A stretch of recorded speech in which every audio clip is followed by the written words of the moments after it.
Hi, Dr. S. Christy Giannoni here. This is my alternative assignment since I was unable to meet with Ms. Acosta. These are 5 questions. I did some research and surveyed some local cities for positions or board questions for the position of Human Resources Manager. Typically, the setup for cities large and small is going to be a panel, possibly of outside agency members or somebody from inside. And so based on the questions that I received from the other agencies and also taking a look at the questions for my own city of Glendora, where there's a position above me for Assistant Director of HR, these are the kind of questions and information that a panel might be gathering. So I'll be going through them and giving my answer as well. So what makes you stand out in comparison to other candidates for this position who possess similar experience in education? I think what makes me stand out, aside from my technical and analytical human resources skills, because I am a true generalist who has worked for 7 years in progressively responsible positions in human resources, is my undergraduate degree in communication. I think this has come in handy in so many different aspects, including recruitments and employee correspondence, trying to send out eye-catching information that's really going to get our employees paying attention to what we're doing. I actually initiated, created, and oversee a human resources newsletter. We call it HR Happenings that we send out monthly, and this has information on benefits, new recruitments coming up, and any other information that we find pertinent. I also think that having a background with a family in law enforcement has been really helpful in negotiations as well. I have a father who's a retired chief of police and other family members who are in law enforcement. So I think having that unique perspective has helped me gain some trust and a different level of respect when we're sitting at the negotiation table with our police department unions. So what do you think the role of human resources is and should be in a city? I think the role of human resources is truly a support role. I think there is a lot of wanting for departments to have human resources take over and handle some department and employee issues, but I think it's our role to help leaders become great leaders so that they can be initiating these skills within their own department and teaching their employees that as well. We're here to support employees in accessing their benefit information, as well as making sure they're working in a safe and supportive environment. And we're also here to support leaders in making sure that we're keeping our employees happy, they're wanting to stay. I think we're seeing that a lot of employees are not staying as long as we would like them to. Having an employee, for 2 years is more common than not. So I think helping our departments create an environment where we have some succession planning is also a really big, important role that human resources is playing right now. We're also seeing a bigger role as the pandemic has changed a lot of what human resources has to do. And so I think not only continuing that supportive role, but having that information readily accessible and being that source of a trusted person for people to go to is really vital in these times. So the human resources manager will be responsible for oversight of large citywide projects, as well as daily oversight of the division.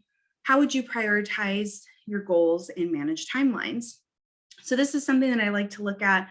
If I was applying for a certain city, I would take a look at their strategic planning as well as their budget, see what type of big projects they're working on. I'll use the city of Glendora as an example. Currently, we're working to redo our personnel rules, which are vintage. They're on a typewriter. They're from 1987. And so that's a very large project, and we're a very small team. So the individual would be responsible for making sure that goal gets accomplished, as well as overseeing the daily fires, as we call it, that come up.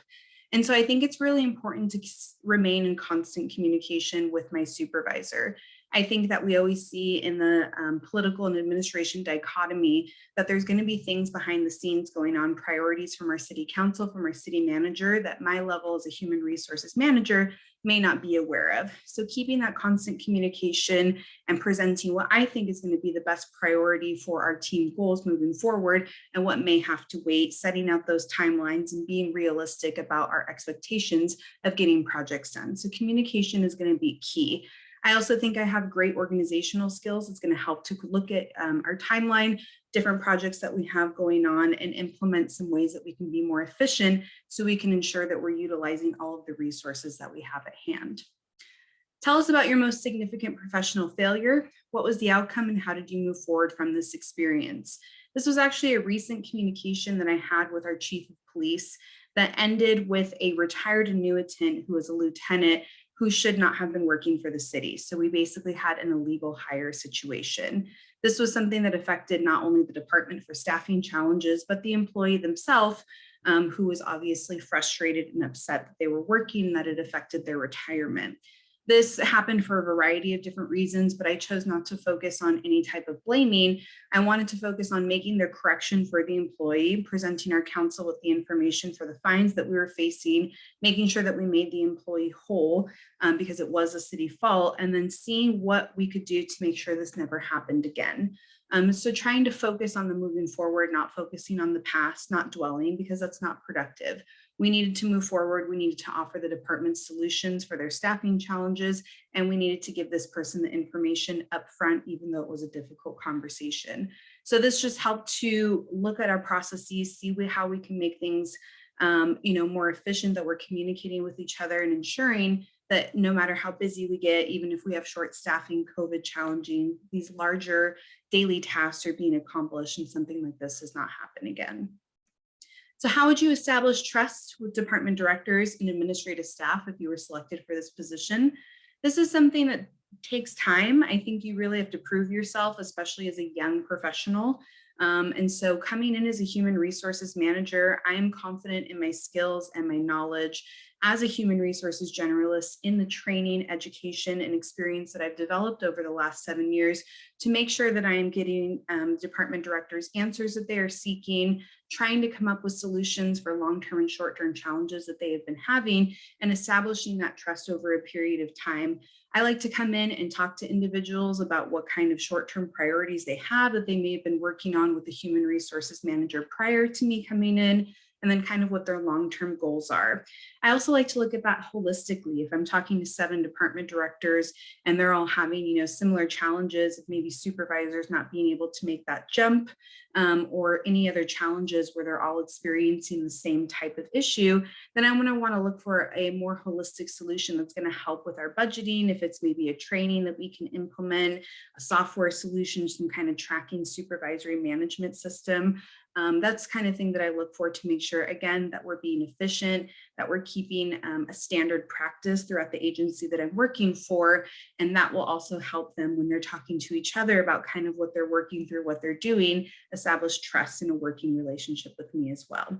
I understand that that can take time, but I think that I can develop a great reputation that I'll not only have employees at the lower level, all employees, from the part-time staff that we have all the way to city council and our city manager. I want them to know that I have a expertise in what I'm doing. I'm able to utilize my resources to find answers if I don't know them offhand. So this is my questions that I would be going through, the answers that I would be giving along with the typical kind of opening, which we did our 2 presentations for and closing. So this has been a very helpful exercise, and I appreciate the opportunity for this alternate assignment. Thank you.